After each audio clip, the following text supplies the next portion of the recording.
Hi friends, welcome to Roopa Lavanya Swaralahari channel. ఈ ఛానల్లో మీరు వింటున్న కథ నా డెవిల్ గాడితో రొమాన్స్. ఈ స్టోరీలో ఈ భాగం వినబోయే ముందు ప్రీవియస్ పార్ట్స్ ఎవరన్నా మిస్ చేసి ఉంటే ముందు అవి చూడండి ఫ్రెండ్స్. అలాగే ఫస్ట్ టైం ఛానల్ చూస్తున్న వాళ్ళు please please please please like చేసి, షేర్ చేసి, సబ్స్క్రైబ్ చేసుకుని మీ సపోర్ట్ ఛానల్కి అందిస్తారని ఆశిస్తూ ఇంకా రూపా గారు రాసిన ఈ అద్భుతమైన స్టోరీలో ఈ భాగంలోకి వెళ్ళిపోదాం. నా డెవిల్ గాడితో రొమాన్స్. అందరూ మళ్ళీ ఆ నైట్ కి అరుణ్ ఇచ్చే పార్టీ కోసం పబ్ కి వెళ్ళడానికి రెడీ అవ్వడానికి వెళ్ళిపోతారు. ఈ ఫస్ట్ నైట్లు లాంటివి ఇప్పట్లో నా వల్ల కాదు. దీని గురించి ముందు ఎలా అయినా హనీతోనే మాట్లాడాలి అని ఆలోచిస్తూ ఉంటుంది మాయా. టక్ టక్ టక్ అని డోర్ కొట్టిన సౌండ్ వస్తుంది. అప్పుడే హెడ్ బాత్ చేసి నైట్ డ్రెస్ వేసుకుని వెట్ హెయిర్ ని టవల్ తో డ్రై చేసుకుంటూ డోర్ ఓపెన్ చేస్తుంది మాయా. ఎదురుగా రోహన్. ఒక్క క్షణం షాక్ అయిన వెంటనే గుండె మళ్ళీ స్పీడ్ అందుకుంటుంది. అంతకు ముందు రోజు డైరెక్ట్ గా తన రూమ్ లోకి స్వతంత్రంగా వచ్చేసేవాడు, మాట్లాడేవాడు, టీజ్ చేసేవాడు. కానీ ఎప్పుడైతే ప్రపోజ్ చేశాడో ఆ రోజు నుండి కొంచెం అవసరమైనప్పుడు మాత్రమే వస్తూ ఉండేవాడు. కానీ ఈరోజు అతను రోహన్, అలాగే తన ఫ్రెండ్ హనీ మాత్రమే కాదు, అంతకు మించి తన హస్బెండ్. ఇప్పుడు ఎందుకో తెలీదు, రేణు ఆ మాట అడిగినప్పటి నుంచి రోహన్ ని ఫేస్ చేయాలి అంటే గుండె గుబులుగా అనిపిస్తూ ఉంటుంది మాయాకి. అది తన సిగ్గా, లేదంటే టెన్షనా, భయమా మాత్రం తెలియడం లేదు. తన ఆలోచనలో తను ఉంటే ఈ లోపు రోహన్ భుజమా అని గట్టిగా పిలుస్తాడు. ఆ హనీ చెప్పు అంటూ రూమ్ లోకి రా అనడానికి కూడా టెన్షన్ అనిపించి పిలవదు. ఏంటి ఇక్కడే ఉంచి మాట్లాడతావు, సైడ్ తప్పుకో అంటూ చొరవగా తనే మాయ భుజం తోసుకుంటూ మరి లోపలికి వచ్చేసి చైర్లో కూర్చుని చేతిలో ఉన్న కవర్ ఓపెన్ చేస్తాడు. డోర్ క్లోజ్ చేయాలి అంటే టెన్షన్ గా అనిపించి అక్కడే డోర్ కి ఆనుకుని చూస్తూ ఉంటుంది. కవర్ లో నుండి బ్లాక్ డ్రెస్ ఒకటి తీసి ఎదురుగా చూస్తే అక్కడే డోర్ దగ్గరే కనిపిస్తుంది పాప. ఒసే మెంటల్, ఏంటి స్టాచ్యూలా అక్కడే ఉండిపోయావు, రా వచ్చి ఇది చూడు అంటుంటే తను నార్మల్ గానే మాట్లాడుతున్నప్పుడు నాకెందుకు మరి ఈ టెన్షన్ అనుకుంటూ మామూలుగా ఉండడానికి ట్రై చేస్తూ హనీ దగ్గరికి వెళ్తుంది. ఎలా ఉంది డ్రెస్ మడతలోనే ముందుకు పెట్టి చూపిస్తూ అడుగుతాడు. అప్పుడు చూస్తుంది డ్రెస్ ని. వచ్చింది డ్రెస్ ఇవ్వడానికి అని అర్థమయ్యి టెన్షన్ తగ్గిపోయి నవ్వుతూ గబుక్కును లాక్కున్నట్లే తీసుకుని ఓపెన్ చేస్తుంది. షోల్డర్ దగ్గర సింగిల్ లైన్ థ్రెడ్ ఉండి పూర్తిగా స్లీవ్లెస్ టాప్, కింద లెంత్ మాత్రం నీస్ కి కొంచెం కిందకి ఉంది. మొహం వెంటనే చిన్నబుచ్చుకుని మూతి ముందుకు తెచ్చేసి హనీ ఏంటిది చూడు ఎలా ఉందో అంటూ ఆ థ్రెడ్స్ పట్టుకుని డ్రెస్ ని వేలాడదీసి అడుగుతుంది. రోహన్ నవ్వుతూ నీ దగ్గర ప్రాగ్ ఉంది కదా పిచ్చి, అది వేసుకో, ఈ డ్రెస్ చాలా నచ్చింది అందుకే నీకోసం తీసుకున్నా అంటాడు లేచి నిల్చుని. నిజమే ప్రాగ్ అంటే కోట్ మోడల్ ఉందిగా, వేసేస్తాను, థ్యాంక్ యూ హనీ అని అప్పుడు చూస్తుంది రోహన్ ని పూర్తిగా. బ్లాక్ టీషర్ట్, బ్లాక్ జీన్స్, తనకి మ్యాచింగ్ గా డ్రెస్ తెచ్చాడు అని అర్థమయ్యి చిన్నగా నవ్వుతుంది. అది చూసి అమ్మయ్య నచ్చిందైతే నా బుజ్జమ్మకి అని మెల్లిగా నవ్వుకుంటూ వెళ్ళిపోతాడు. కాసేపటి తర్వాత అదే డ్రెస్ లో రెడీ అయ్యి పోనీటెల్ పైకి పెట్టి లైట్ మేకప్ తో వస్తుంది మాయా. ఇంట్లో అందరూ చూసి అంటారు, ఇంకా రోహన్ అయితే కళ్ళు కూడా తిప్పుకోలేడు. అలాగే చూస్తూ ఉంటే మళ్ళీ టెన్షన్ స్టార్ట్ అవుతుంది మాయా పాపకి. అరుణ్ తన ఫ్రెండ్స్ కోసం ముందే వెళ్ళిపోతే వీళ్ళంతా ఒకే కారులో స్టార్ట్ అవుతారు పబ్ కి. అరుణ్ కి బాగా తెలుసు జాహ్నవి ముఖేష్ పర్వాలేదు కానీ పూనం పబ్ అనగానే ఇష్టపడదు అని. అందుకే వాళ్ళ కోసం ఆ పబ్ లో వర్క్ చేసి తన ఫ్రెండ్ ని రిక్వెస్ట్ చేసి స్పెషల్ ఏరియాని సెలెక్ట్ చేస్తాడు. 8 PM. కారు దిగి లోపలికి అడుగు పెట్టేసరికి గుండె పేలిపోయే సౌండ్. ఒక్కసారిగా దడుచుకుని అరుణ్ని తిట్టుకుంటూ లోపలికి వెళ్తారు పూనం. ఎంట్రన్స్ లో అడుగు పెట్టగానే మాయ చేతిని గట్టిగా చుట్టేస్తాడు రోహన్. హనీ అంటుంది చిన్నగా టెన్షన్ తో. కూల్ బుజ్జమ్మ, ఈ డ్రెస్ లో ఎలా ఉన్నావో తెలుసా? నాకైతే మాటలు కూడా రావట్లేదు. ఇంకా ఇలా ఒక్కదానివి ఉన్నావే అనుకో, ఇంకా అంతే. నా బుజ్జమ్మని నేను సెక్యూర్ చేసుకోవాలి కదా! అందుకే అంటూ చెయ్యి అలాగే పట్టుకుని లోపలికి నడుస్తాడు. చుట్టూ చీకటి. అందులో blinking lights, multi colours. Ground floor అంతా టేబుల్స్ తో ఫిల్ అయ్యి చాలా మంది టేబుల్స్ కోసం వెయిట్ చేస్తూ పెద్ద క్యూనే ఉంటుంది. పెద్ద టీవీ కూడా సైడ్ కి ఉండి అందులో ఏవో హాలీవుడ్ ఇంగ్లీష్ సాంగ్స్ ప్లే అవుతూ ఉంటే అందరూ గ్రూపులుగా డ్రింక్ చేస్తూ నవ్వుకుంటూ గోల గోలగా ఉంటుంది. నిజం చెప్పాలి అంటే అసలు అంత సౌండ్ కి వాళ్ళు ఏం మాట్లాడుకుంటున్నారో వాళ్ళకే ఒక పట్టాన వినిపించడం లేదు. అరుణ్ ముందే రోహన్ కి మెసేజ్ చేయడంతో ఆంటీ మమ్మీ ఇటు రండి అంటూ శ్యామ్ చేయి పట్టుకుని ఐరన్ స్టెప్స్ మీదుగా ఫస్ట్ ఫ్లోర్ కి తీసుకువెళ్తాడు. అక్కడ కూడా ఒక పక్క అంతా టేబుల్స్ ఉండి ఫిల్ అయిపోయి ఉంటే ఇంకో పక్క డాన్స్ రూమ్ గ్లాస్ తో ఉండి బయటికి లోపలికి కొంతమంది కనిపిస్తూ ఉంటుంది. ఇంకొంచెం వెనక పక్క స్మోకింగ్ రూమ్. అక్కడ కూడా అందరూ ఆడ మగ తేడా లేకుండా చేతుల్లో సిగరెట్లు, నోట్లోంచి అప్పుడప్పుడు వచ్చే పొగలు, సడన్ గా రీజన్ లేకుండా నవ్వులు, అరుపులు, కేకలు. ఫుల్ ఆన్ లో ఉన్నట్లు ఫేస్ చూస్తేనే తెలుస్తూ ఉంటుంది. ఆ అని సడన్ గా మాయ చెవి దగ్గర అరుస్తూ అరుపులు వినిపిస్తాయి. దెబ్బకి మొత్తం 5గురు దడుచుకుని గుండె మీద చేయి వేసుకుని టెన్షన్ తో చూస్తే మాయా ఫ్రెండ్స్ రేణు, రీతు. పళ్ళన్నీ కనిపించేలా నవ్వుతూ కనిపించేసరికి శ్యామ్లో మామూలు కోపం రాదు. ఇంకా పూనం అయితే అక్కడే సుప్రభాతం స్టార్ట్ చేస్తారు. కానీ బ్యాడ్ లక్, ఆ డీజే సౌండ్స్ లో అవి కూడా కలిసిపోతాయి. అరుణ్ చూసి ఫాస్ట్ గా వచ్చి మమ్, ఆంటీ, అంకుల్ రండి మన కోసం స్పెషల్ గా హాల్ ఉంది అంటుంటే పూనం ఎర్రటి ఫేస్ చూసి ఈ ఈ ఒక్కసారికి కోపం తెచ్చుకోకు మమ్మీ ప్లీజ్ అంటూ బతిమలాడి చెయ్యి పట్టుకుని మరీ నడిపిస్తూ వాళ్ళ కోసం బుక్ చేసిన హాల్లోకి తీసుకువెళ్తాడు. అక్కడ లాంగ్ టేబుల్, దాని మీద ఫుడ్ ఐటమ్స్ అన్ని ఉంటాయి. మామూలుగా అయితే ప్రతి టేబుల్ మీద ఆర్డర్ చేసినా కూడా పెడతారు పెద్ద పెద్ద మగ్గులు జగ్గులతో. కానీ పూనం చూస్తే అక్కడే పాతేస్తుంది అని ఓన్లీ ఫుడ్ వరకే చెప్తాడు అరుణ్. కాసేపు పోయాక ఓన్లీ అరుణ్, మాయా, రోహిత్, రేణు, రీతులకి మాత్రమే డ్రింక్స్ కోసం వేరే రూమ్ కి వెళ్తాం అని ముందే వాళ్ళకి చెప్పేస్తాడు. ఇక అందరూ నవ్వుకుంటూ సరదాగా ఎంజాయ్ చేస్తూ ఫుడ్ తినడంలో పడతారు. అప్పుడే ఆ పబ్ బయట బ్లాక్ రేంజ్ రోవర్ కార్ వచ్చి ఆగుతుంది. కానీ అందులో నుండి ఎవరు దిగరు. ఒక నిమిషం చూసి కార్ దగ్గరికి వెళ్లి విండో దగ్గర నిల్చుని పార్కింగ్ సార్ అని అక్కడ సెక్యూరిటీ అడుగుతాడు. అప్పటికే లోపల ఉన్న వ్యక్తి ఫోన్లో చిరాకు పడుతూ ఎంతసేపు అని విసుగ్గా అడిగితే అవతల నుండి ఇంకో అరగంట అనగానే సరే అని మళ్ళీ చిరాకుగా కట్ చేసి వాలెట్ పార్కింగ్ ఉందా అంటూ వచ్చి నిల్చుని సెక్యూరిటీని చూసి అడుగుతాడు. ఎస్ సార్ అంటే ఓకే అని కీస్ ఇచ్చి స్టైల్ గా పాకెట్ లో చేపెట్టుకుని లోపలికి వెళ్తాడు అతను.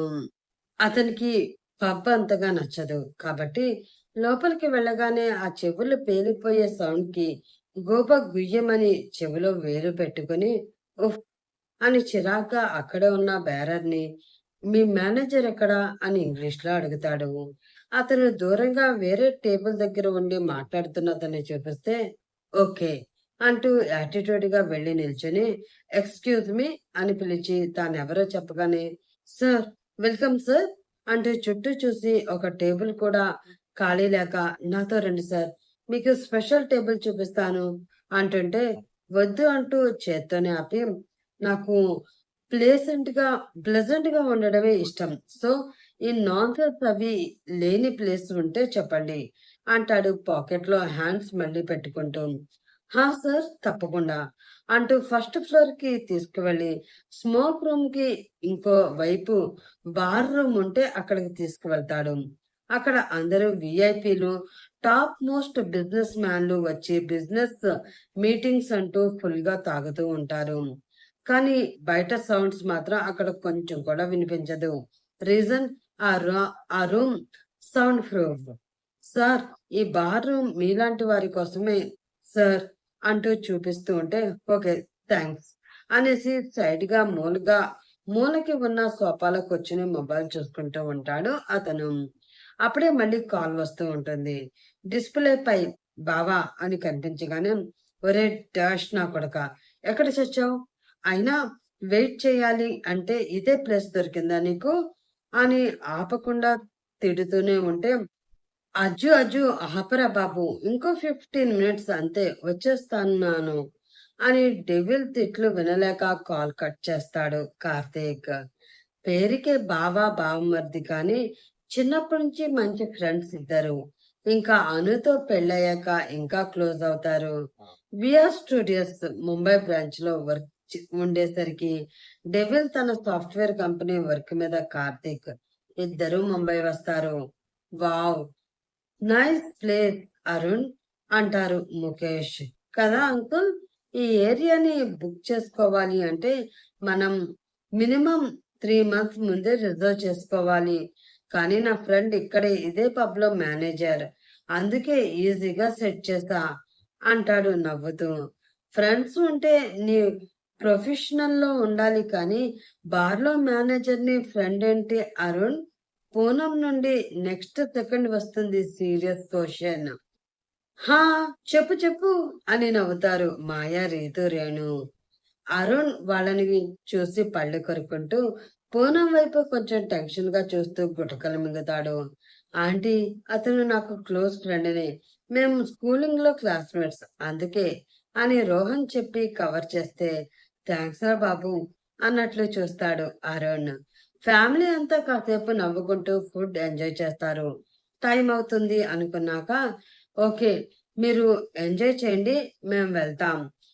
But be careful, limit cross చేయకండి, క్యాబ్ బుక్ చేసుకోండి అని జాహ్నవి చెప్తూ పూనంని కూడా కన్విన్స్ చేస్తారు. పిల్లలు వాళ్ళు ఇప్పుడు కాకపోతే ఇంకెప్పుడు ఎంజాయ్ చేయనివ్వు అంటూ. ఇంకా రీతు, రేణులని కూడా ఆ నైట్కి ఇంటికే వచ్చేయండి, ఆ టైంలో మీ ఇంటికి వద్దు అని పూనం చెప్పేసి, రోహన్ అరుణులకి జాగ్రత్తగా తీసుకురండి వాళ్ళని అని చెప్పి ముఖేష్, జాహ్నవి, పూనం వెళ్ళిపోతారు వాళ్ళ కారులో. వాళ్ళు అటు వెళ్ళగానే ఏయ్ అని 2 చేతులు పైకెత్తి గట్టిగా చిల్లవుతూ అరుస్తారు మాయా, రేణు, రీతు. వాళ్ళని చూసి అరుణ్, రోహన్ కూడా నవ్వుతావు ఇంకా పూర్తిగా పార్టీ మూడ్‌లోకి వచ్చేస్తారు. కాసేపు ఇంకా అక్కడే ఉండి పిక్స్, సెల్ఫీలు తీసుకుని, సరే డ్రింక్ ట్రై చేద్దాం రండి అంటాడు అరుణ్. అమ్మో, మేము వద్దులే భయ్యా, మమ్మీకి తెలిస్తే మా ఒంటి మీద బట్టలు ఉండగానే వాష్ చేస్తుంది మమ్మల్ని. ఏం కాదులే, నేను చెప్తాగా, పైగా నీ హనీ కూడా నీతోనే ఉన్నాడుగా అంటూ కావాలనే ఉడికిస్తూ ఉంటాడు అరుణ్. ఆ మాటలకి రోహన్ సిగ్గుపడితే మాయకి కూడా సడన్ గా గుండె జల్లుమంటుంది. ఇంకా రీతు, రేణు కూడా వెళ్దాం శ్యామ్, ప్లీజ్ ప్లీజ్ అంటుంటే అందరూ కలిసి డాన్స్ రూమ్ కి వెళ్తారు. సరదాగా లైట్ గా ఉండేలా షార్ట్స్ అంటూ ప్యూర్ వోడ్కాని 2 బుజ్జి గ్లాసుల్లో లేపేసి ఇంకా 5గురు చిన్నగా డాన్స్ చేస్తుంటారు. రోహన్ మాయానే ప్రేమగా చూస్తూ తనని వదిలి కొన్ని రోజుల్లో వెళ్ళిపోతున్నా అని కొంచెం ఎమోషనల్ అయ్యి చేతులు పట్టుకుని ముందుకు లాగి డాన్స్ చేస్తాడు. అది చూసి అరుణ్, రేణు, రీతు ఓ అని గట్టిగా అరుస్తూ ఎంకరేజ్ చేస్తూ ఉంటే మాయకి మాత్రం గుండె స్పీడ్ అందుకుంటుంది. అసలు ఆల్కహాల్ అలవాటు లేని మాయాకి ఆ 2 షాట్లకే తల కొద్దిగా తిరిగి ముందుకు తూలితే సడన్ గా పడిపోయేసరికి రోహన్ కి టెన్షన్ వచ్చి, ఏమైంది బుజ్జమ్మ అని అడుగుతాడు సరిగ్గా నిలబెట్టి. అలవాటు లేదు కదా, తల తిరుగుతున్నట్లుంది, ఫేస్ వాష్ చేసుకోవాలి హనీ తల పట్టుకుని క్యూట్ గా చెప్తుంది మాయా. ఓకే ఓకే రా, నేను తీసుకువెళ్తాను అని ఒక భుజం భుజం ఇంకో చేత్తో చెయ్యి పట్టుకుని రెస్ట్ రూమ్స్ వైపు తీసుకువెళ్తాడు రోహన్. నేను ఇప్పుడే వస్తాను, నువ్విక్కడే ఉండు హనీ అనేసి మాయ వాష్రూమ్ లోపలికి వాష్ చేసుకోవడానికి వెళ్తుంది. సరిగ్గా అప్పుడే అక్కడికి డెవిల్‌ని వెతుక్కుంటూ లోపలికి వస్తాడు కార్తీక్. బాత్రూమ్ అంటే ఎక్కడో ఎగ్జాక్ట్‌గా తెలియక అక్కడే చుట్టూ తిరుగుతూ చూసుకోకుండా రోహన్‌కి డాష్ ఇస్తాడు. ఎవరబ్బా అని చూస్తే కార్తీక్. సార్ మీరిక్కడ అని షాక్ అవుతాడు రోహన్. హే రోహన్ నువ్వేంటి ఇక్కడ? నేను మా ఫ్రెండ్‌తో వచ్చాను అని కార్తీక్ అంటే, నేను కూడా సార్ అంటాడు రోహన్. విషయం ఏంటి అంటే రోహన్ సాఫ్ట్‌వేర్ కదా! అతను వర్క్ చేసేది కార్తీక్ కంపెనీలోనే. అతనిని ట్రాన్స్‌ఫర్ మీద హైదరాబాద్ రమ్మని, అక్కడ ప్రాజెక్ట్ కంప్లీట్ చేయమని చెప్పింది కూడా కార్తీక్‌నే. ఓకే. మరి నువ్వేంటి ఇక్కడ? అని సాగదీస్తూ లేడీస్ టాయిలెట్స్ అని ఉండడం చూసి అడిగితే, అది అని చెప్పబోయేసరికి ఇద్దరమ్మాయిలు సగం సగం డ్రెస్‌లో వచ్చి, మిస్టర్ ఇది లేడీస్ టాయిలెట్ ప్లీజ్ అటు వెళ్తారా? అంటారు సీరియస్‌గా. సారీ అంటూ ఇద్దరు ఇంకో వైపు వచ్చి మాట్లాడుకుంటూ ఉంటారు. అది సార్ నాకనుకోకుండా ఈరోజే మ్యారేజ్ అయింది. చాలా సింపుల్‌గా. మా ఫ్యామిలీ వాళ్ళ ముందు మాత్రమే. కార్తీక్ దగ్గర ఉన్న చనువు కొద్దీ నిజం చెప్పేస్తాడు రోహన్. వావ్! Super man! ఇంత సీక్రెట్‌గా ఎందుకు? అదేం లేదు సార్. తన స్టడీస్ ఇంకా కంప్లీట్ అవ్వలేదు. పైగా నేను హైదరాబాద్ బ్రాంచ్‌కి వెళ్తున్నా కదా! సో, ఇంట్లో వాళ్ళు ఒప్పుకోలేదు అంటుంటే, ఓకే. సో, ఒక రకంగా నీ పెళ్ళికి మెయిన్ రీజన్ నేనే అన్నమాట అని సరదాగా నవ్వుకుంటూ మాట్లాడుతూ ఉండిపోతారు. వీడికి అస్సలు బుద్ధుందా? వచ్చేస్తాను ఆల్రెడీ పబ్‌లోనే ఉన్నాను అన్నాడు. మళ్ళీ ఎంతసేపు అవుతుంది? ఇప్పుడు ఏకంగా ఫోన్ కూడా లిఫ్ట్ చేయట్లేదు అని చిరాగ్గా బాత్రూమ్ నుండి బయటికి వచ్చేసి ఆ ఫ్లోర్ అంతా కార్తీక్ కోసం వెతుకుతూ ఉంటాడు డెవిల్. ఈలోపు మాయ కూడా ఫేస్ వాష్ చేసుకుని అయినా కూడా తల భారం ఇంకా పూర్తిగా దిగకపోయేసరికి చిరాగ్గా బయటికి వస్తుంది. డోర్ దగ్గరే ఇంకా రోహన్ ఉన్నాడు అనుకుని అలాగే కళ్ళు మూసుకుని హనీ నాకేం బాగాలేదు. అనవసరంగా ఆ రీతు దెయ్యం ఫోర్స్ చేస్తే ఆ డ్రింక్ తాగాను. ఇప్పుడు తల తిరగడం కాదు, మనం తిన్న ఫుడ్ కూడా బయటకు వచ్చేసేలా ఉంది అని మెల్లిగా కళ్ళు విప్పి చూస్తుంది. కానీ అక్కడ ఎవ్వరూ ఉండరు. అదేంటి హనీ ఇక్కడే కదా ఉండాలి అనుకుంటూ ఇంకా మాయా మేడం కూడా రోహన్ని వెతుక్కుంటూ అదే ఫ్లోర్‌లో తిరుగుతూ ఉంటుంది. అంతసేపు బయట ఉండి ఫోన్ నార్మల్ సౌండ్‌లో పెట్టి ఉంచుతాడు కార్తీక్. పబ్‌లో సౌండ్‌కి వైబ్రేట్‌లో పెడితే కానీ కాల్ వస్తున్నట్లు తెలీదు. అందుకే డెవిల్ అలా కాల్ చేస్తూనే వెతుకుతూనే ఉంటే సడెన్‌గా తల తిరిగి అతని మీద వాలిపోతుంది మాయ. అమ్మాయిలంటేనే ఫుల్ చిరాకు. వాళ్ళు దగ్గరికి వచ్చినా కూడా 2 అడుగులు ముందు నుండే వాళ్ళని కంటి చూపుతో ఆపేసే బిహేవియర్ మన డెవిల్ బాబుది. అలాంటిది ఇప్పుడు మన మాయ పాప ఏకంగా అతని మీద పడేసరికి అంత బరువు సడన్‌గా పడుతుంది అని అనుకోక డెవిల్ కూడా పక్కకి తూలి సోఫాలో ఆల్మోస్ట్ పడిపోయినట్లే కూర్చుంటాడు. అప్పుడు చూస్తాడు మాయ ఫేస్‌ని. సోఫాలో అతని ఒడిలో ఆమె. డ్రింక్ అలవాటు లేకపోవడంతో తెల్లని ఆమె మొహం ఎర్రగా మారి, కళ్ళు కూడా మత్తుకి మూసుకుపోతూ చాలా రొమాంటిక్‌గా కనిపిస్తుంది మాయ. మత్తులో కూడా వేరే వాళ్ళ మీద ఉన్నా అని అర్థమయ్యి, గట్టిగా కళ్ళు తెరిచి ఆయ్ ఎవరు నువ్వు? లీవ్ మీ అంటూ కళ్ళు టపటపా కొడుతూ గట్టిగా అరిచి విడిపించుకోవాలని ట్రై చేస్తూ ఉంటుంది మాయ. కానీ ఆమె నడుము గట్టిగా పట్టుకుని కాజల్ పెట్టుకున్న కళ్ళలోకి చూస్తూ ఉండిపోతాడు అతను. ఎప్పుడు ఏ అమ్మాయిని అంత దగ్గర నుండి చూసి ఎరగడు. కానీ మాయ అంత దగ్గరగా అమాయకమైన ఆమె మొహం చిన్నపిల్లల కాళ్ళు చేతులు కొట్టుకుంటూ ఒడిలో నుండి పైకి లేచిపోవాలని ట్రై చేస్తూ ఉంటే వేసుకున్న ఫ్రాక్ సైడ్‌కి జరిగి ఆమె తెల్లని స్లీవ్‌లెస్ షోల్డర్ కనిపిస్తూ బయట ప్రపంచాన్ని మర్చిపోతాడు డెవిల్. అది ఫ్రెండ్స్ అలా ఫస్ట్ మీటింగ్ మాయాకి, డెవిల్‌కి జరిగిందనమాట. మరి ఆ తర్వాత ఏం జరిగింది? పెళ్లి చేసుకున్న రోహన్ హైదరాబాద్ వచ్చాక ఇక్కడ కథ ఎలా మలుపు తిరిగింది? డెవిలే కావాలని రోహన్‌ని మాయ కోసం మర్డర్ చేశాడా?